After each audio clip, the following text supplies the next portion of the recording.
So hello everyone, welcome back to my YouTube channel. आज की video में हम फिर से बात करेंगे स्टैटिस्टिक्स के ऊपर, बट इसमें हम मेजरली बात करने वाले हैं टाइप्स ऑफ स्टैटिस्टिक्स के बारे में।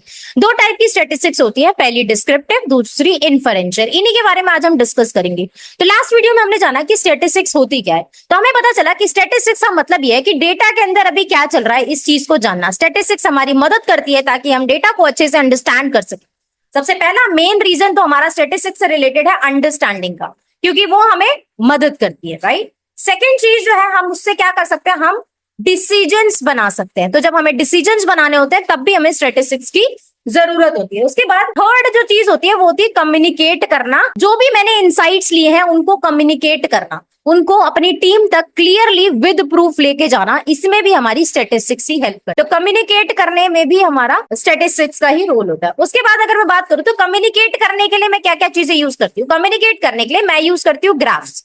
अब इस ग्राफ्स को बनाने के लिए भी मुझे क्या चाहिए, स्टैटिस्टिक्स चाहिए। तो इतनी अंडरस्टैंडिंग आई होप आप लोगों की क्लियर। अब हम बात करेंगे स्टैट्स के टाइप के बारे में। स्टैट्स दो टाइप की होती है। सबसे पहला मैंने आपको बताया डिस्क्रिप्टिव, उसके बाद होता है इन्फरेंशियल। ये दो टाइप की स्टैटिस्टिक्स से ही हमारा data science machine learning work कर रहा है। तो अगर आपको data science machine learning AI जैसी फील्ड में जाना है, इन डेप्थ रहना है, तो आपको इन्फरेंशियल और डिस्क्रिप्टिव की क्लियर अंडरस्टैंडिंग होती है। तो सबसे पहले इसकी बेसिक सी डेफिनेशन के बारे में बात कर लेते हैं कि ये एग्जैक्टली होता क्या है। तो अगर मैं डिस्क्रिप्टिव की बात करूं या फिर मैं इन्फरेंशियल की बात, डिस्क्रिप्टिव मतलब हमें बताया जाता है कि किस तरीके से हम डेटा को बेसिकली ये डील करता है उन चीजों से जहां पर हम डेटा को ऑर्गेनाइज कर सके एक बेटर वे में, ताकि हम एनालिसिस अच्छा कर सके। उसके बाद हम डेटा को समराइज भी डिस्क्रिप्टिव से ही करते हैं। तो जब भी समराइजेशन की बात हो, कंक्लूजन की बात हो डेटा से, तो हमारी डिस्क्रिप्टिव स्टैटिस्टिक्स। उसके बाद अगर मैं बात करूं तो विजुअल रिप्रेजेंटेशन भी हमारी डिस्क्रिप्टिव से ही आती है। अगर मैं इन्फरेंशियल की बात करूं इसी जगह पर, तो इन्फरेंशियल हमारा क्या हेल्प करता है कि हमारे पास जो कंप्लीट डेटा है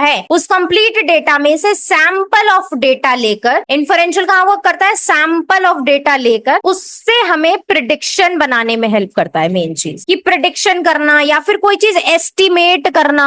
जैसे मैंने क्या करा, मैंने डेटा लिया वेदर का, तो अब मैं वेदर के रिपोर्ट से क्या जान सकती हूँ कि नेक्स्ट डे क्या बारिश होगी या नहीं होगी, क्या विंड होगी या नहीं होगी, क्या वेदर क्लाउडी होगा या नहीं होगा, या फिर वो हॉट रहने वाला है। तो बेसिकली मैंने क्या करा, प्रिडिक्शन करा, मैंने कोई चीज एस्टिमेट करी। तो जब हमें एस्टिमेशन प्रिडिक्शन की बात होती है तो हम इन्फरेंशियल स्टैटिस्टिक्स का यूज करते हैं, जब पूरे के पूरे डेटा पे वर्क नहीं करती है, सैंपल ऑफ डेटा पे वर्क करती है। और इसी से हमें बियॉन्ड द डेटा चीजें पता चलती है कि beyond the data on the basis of उसके पैटर्न पे क्या आउटपुट रहने वाला है, उसके पैटर्न पे क्या प्रिडिक्शन हो सकती है, उसके पैटर्न पे क्या एस्टिमेशन हो सकता है। तो जब हम इन चीजों के बारे में बात करते हैं, प्रिडिक्शन, एस्टिमेशन जैसी चीजों पे, वहां पर इन्फरेंशियल स्टैटिस्टिक्स का यूज होता है। जब हमें बियॉन्ड द डेटा बात करनी होती है तो इन्फरेंशियल, जब हमें इन द डेटा बात करनी होती है तो हम यूज करते हैं डिस्क्रिप्टिव स्टैटिस्टिक्स।